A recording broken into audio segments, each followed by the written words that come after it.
Ladies and gentlemen, boys and girls, cats and kittens, welcome back to the podcast. Thank you, thank you, thank you.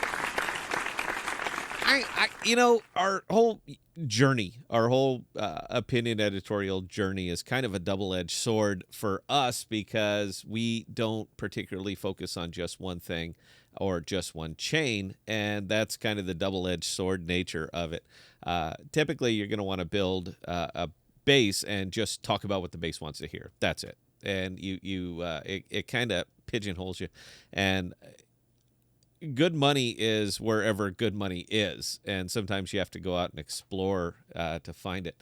So today, bringing you something different again, not a Cosmos token. Actually, we're going to be talking about Audius. Now, I covered this, made a couple videos about this, I don't know, a couple years ago, and I kind of just fell away from it. We were, going Cosmos based almost exclusively, and I'm not going to say that we missed it, because I still use this. This is a chain that I use almost every single day.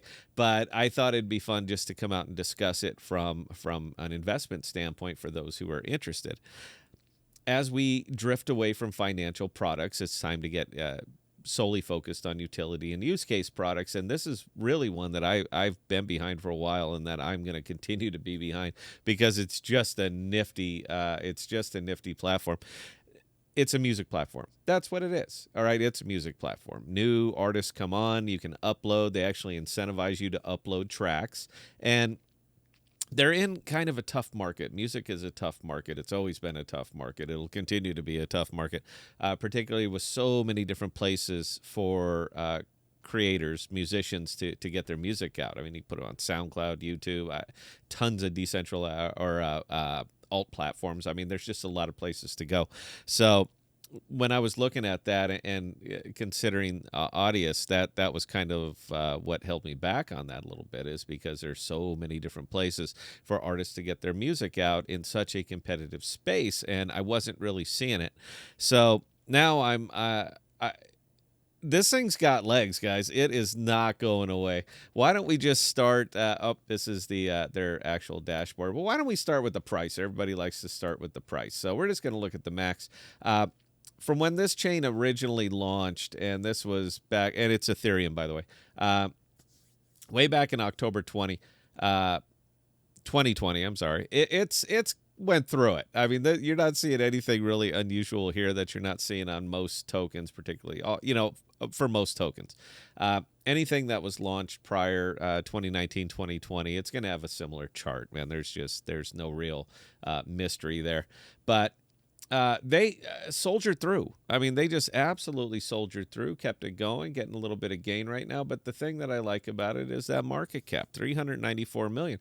This is not a babe in the woods. This is not a recently launched new thing. Can't wait. Oh, all the hype and pump and dump, and it's none of those things. This thing is actually really hanging in there, and I like what they do. So why don't we just take a minute or two, and we're actually going to go take a look at it, and you can maybe see if you see what I see. Their stats are the stats. Everybody's got something like this: estimated annual reward 21%, estimated weekly, estimated. How many audio are staked, API calls, all of this, again, big crypto stuff. The number that I like is that number right there. Unique users this month. There are a lot of people that are using this platform. And when you're getting into a utility type of token, you're going to want users. This is what makes it work, is people using it. And we're not talking 15, 20, or even 5,000, but in this case, with their own stats, we're talking 6.4 million.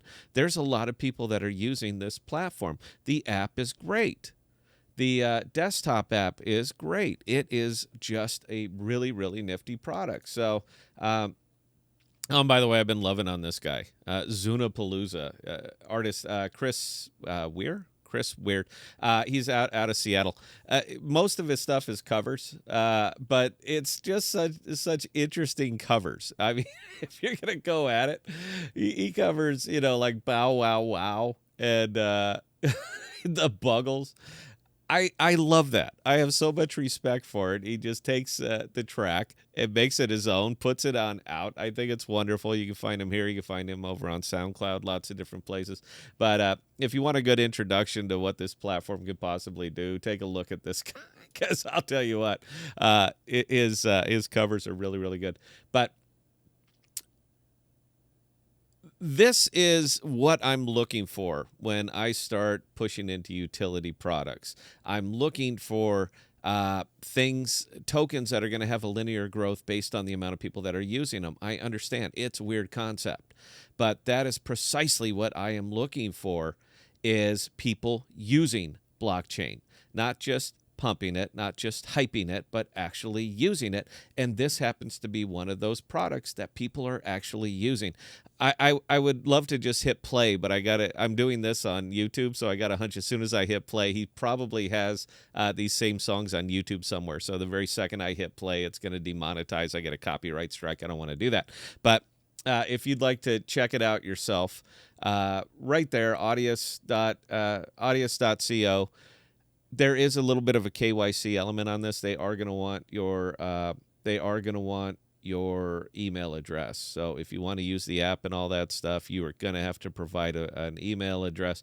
It has nothing to do with the tokens. Tokens just hook up with MetaMask. You can get in, you can buy them, sell them, whatever you want to do with them.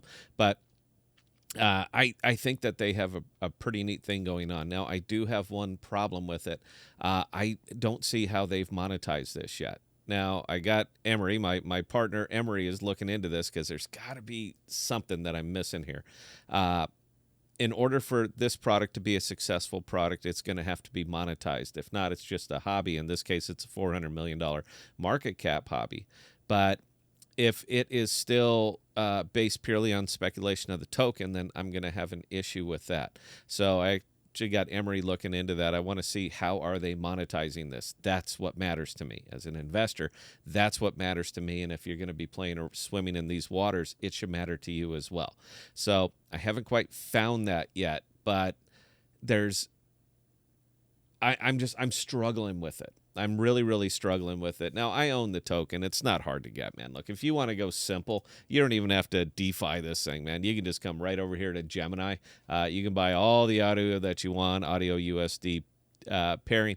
You can buy all the audio you want, plenty of liquidity available, knock yourself out. And if you're going to be doing this right, you'd buy up the audio, you'd export it over to your MetaMask, you'd go to the platform itself, and you'd use it to for goods, services, merchandise, and to tip artists, because ultimately I think that's probably one of the best use cases for it, is just tip artists. I mean, that's kind of what it's for.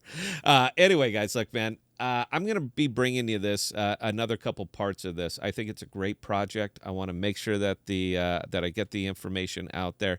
I'm not going to do a price speculation on this at all. I'm just going to say that I think it's a really neat project. I think it's a really neat idea. Alt music paired with alt finance, man, it is just a natural fit. So anyway, that's all I got on this one, guys. Questions or comments, scott@thepodcast.com. I answer any and all. And until next time, please stay safe. Please be smart with your money. Cheers.